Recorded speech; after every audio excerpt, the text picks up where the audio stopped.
நாங்க எல்லாரும் இந்த பொங்கலுக்கு முந்தின நாள் ஒன்னா உட்காருவோம் எல்லாருமே. அன்னைக்கு வந்து நான்வெஜ் சமைப்பாங்க வீட்டுல. சோ டோட்டல் ஃபேமிலி, தாத்தா வீட்டுல எல்லாருமே, அதாவது டோட்டல் ஃபேமிலி எல்லாருமே உட்காந்து எல்லாருக்குமே அங்கதான் லஞ்ச் பண்ணுவாங்க நான்வெஜ். சோ அது எவ்ரி இயர் அந்த டே ரொம்ப எக்ஸைட்டிங்கா இருக்கும். அதாவது ஃபுல் ஃபேமிலி வந்துருவாங்க, எல்லா கசின்ஸ் எல்லாருமே வந்துருவாங்க. குழந்தைகளுக்கு ஊட்டி விடுறதா இருக்கட்டும், நீங்க குழந்தையா இருக்கும்போது தாத்தா உங்களுக்கு ஊட்டி விடுறதா இருக்கட்டும், அந்த மாதிரி ஒரு உங்க நினைவுல இருக்கக்கூடிய ஏதாவதுன்னு? எங்க அக்கா நிறைய எனக்கு ஊட்டி விடும். அது கூட என்னன்னா, நான் ஸ்டைலா கால் மேல கால் போட்டு உட்காந்து பிளே ஸ்டேஷன் விளையாடுவேன்.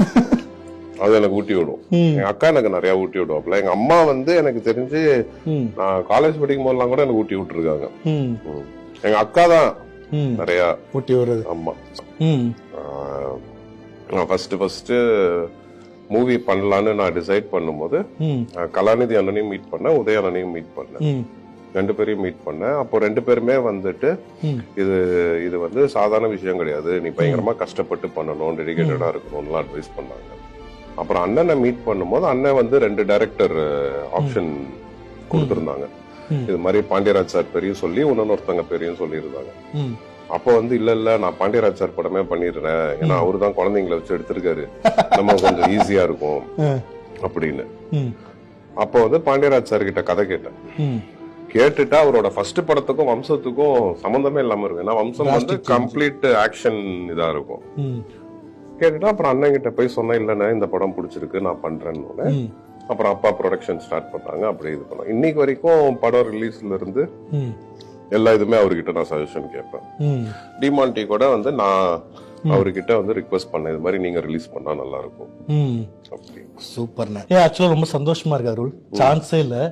அதாவது நான் பார்த்துட்டே இருப்பேன், நான் நிறைய படங்கள் பார்ப்பேன். நானு பார்க்கும்போது பார்த்தா உங்க படம் வந்து ரொம்ப ஸ்பெசிபிக்கா இருக்கும். அதாவது கதாநாயகன் தாண்டி நீங்க வந்து ஒரு கதையின் நாயகனா இருப்பீங்க.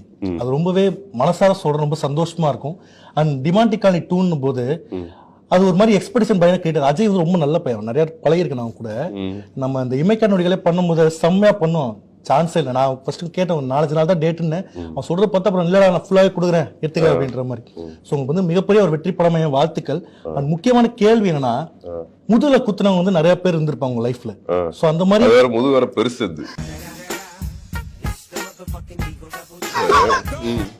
ஸோ அந்த மாதிரி உங்க லைஃப்ல முதுகு குத்துன மொமெண்ட் என்ன? அப்படிலாம் எதுவும் பெருசா அப்படிலாம் ஒரு பெரிய மூமெண்ட் இருந்தது கிடையாது. ஆக்சுவலா நீங்க சூப்பரா பேசுறீங்க, செமையா இருந்துச்சு. டக்குன்னு கை தட்டினா இந்த கையில சூப்பரா பண்ணப்பா, செமையா இருந்துச்சு. எவ்வளவு கஷ்டம் தெரியுமா இதெல்லாம். சூப்பர், இயல்பா பண்ண சூப்பர். அவனுக்கு கொஞ்சம் பிரியாணி வைங்க.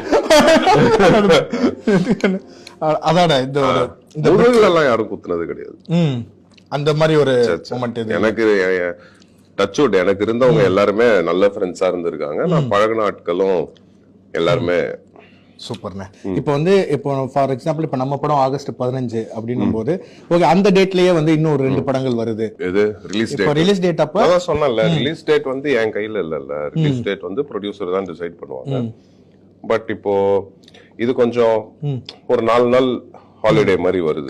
சோ ஒரு 2 படத்தையும் பாப்பாங்கன்ற ஒரு நம்பிக்கை தான்.